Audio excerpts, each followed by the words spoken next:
किसी ने बड़े कमाल की बात कही है कि जिंदगी भर बहुत सारे दोस्त बनाना खास बात नहीं है, लेकिन जिंदगी में एक ही दोस्त से अच्छी दोस्ती पूरी जिंदगी निभाना सबसे खास बात है। नमस्ते दोस्तों, मेरा नाम है आरजे कार्तिक। एक छोटी सी कहानी सुनाता हूं एक बूढ़ी महिला की। एक अम्मा जो रोजाना भिक्षा मांगने के लिए जाती थी, वापस आती थी, प्रभु को याद करती थी और जिंदगी अपनी बिता रही थी। लेकिन पिछले 5 दिन से उन्हें भिक्षा में एक दाना नहीं मिला। वो भूखी थी, घर आती थी, अपनी झोपड़ी में पानी पीती थी, सो जाती थी, ऊपर वाले को याद करती थी और कहती थी कि आप देख लेना कल क्या करना है। ऐसे करते करते 5 दिन निकल गए। 6ठे दिन उन्हें किसी ने 2 मुट्ठी चने दे दी।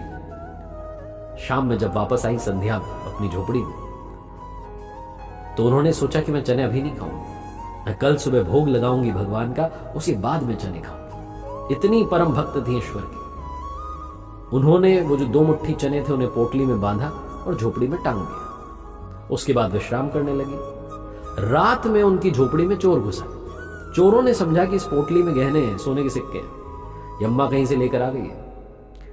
चोर वो पोटली चुरा करके भाग गए और जब रात में चोर भाग रहे थे तो उन्हें किसी ने देख लिया, तो और ज्यादा हड़बड़ाहट में वो भागने लगे और भागते भागते गलती से संदीपन ऋषि के आश्रम में पहुंच गए। संदीपन ऋषि का आश्रम वो जहां भगवान श्री कृष्ण और उनके सखा सुदामा शिक्षा ग्रहण कर रहे थे। संदीपन ऋषि के आश्रम में पहुंचे तो वहां गुरु माता को आवाज सुनाई दी कि कोई घुसा है। वो बाहर निकली। चोरों को समझ में आया कि उनका पीछा फिर से कोई कर रहा है, तो जल्दबाजी में वो पोटली वहीं छोड़ करके भाग गए। अगली सुबह जब गुरु माता वहां साफ सफाई कर रही थी तो उन्हें वो पोटली मिल गई। इस तरफ जो बूढ़ी अम्मा थी जिनकी पोटली चोर चुरा के भागे थे, जब सुबह सुबह वो जगी और उन्होंने देखा कि 6ठे दिन जो भिक्षा मिली थी वो भी कोई चुरा के ले गया, तो बूढ़ी महिला जो थी, वो जो अम्मा थी, वो माता जी बहुत गुस्सा हुई और उन्होंने श्राप दे दिया कि जो भी उस चने को खाएगा वो जीवन भर गरीब रहेगा, दरिद्र रहेगा। इस तरफ संदीपन ऋषि के आश्रम में गुरु माता को पोटली मिल गई थी। गुरु माता ने खोल के देखा तो उसमें चने थे।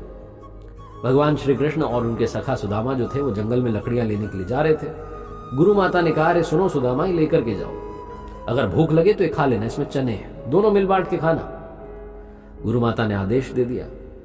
सुदामा के हाथ में वो पोटली आ गई। सुदामा जन्मजात ब्रह्मज्ञानी थे, बहुत विद्वान थे। उन्हें पता चल गया कि इस पोटली के पीछे की कहानी क्या है। किसी ने श्राप दिया है, समझ गए। जंगल में पहुंचे, लकड़ियां बीनने लगे।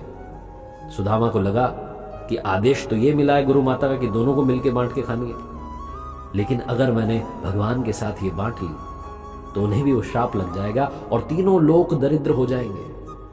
मैं जीते जी मेरे जीवन में तो ये नहीं होने दूंगा। सुदामा ने छुप करके फटाफट से सारे चने खा लिए। भगवान श्री कृष्ण को पता न चलने दिया।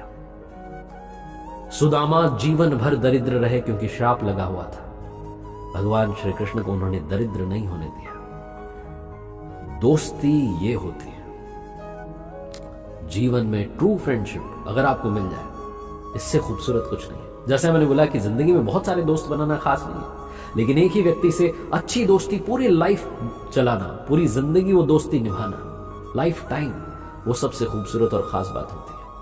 एक बार फिर से कहना चाहता हूं, जो अक्सर आपसे कहता हूं, कर दिखाओ कुछ ऐसा कि दुनिया करना चाहे आपके जैसा।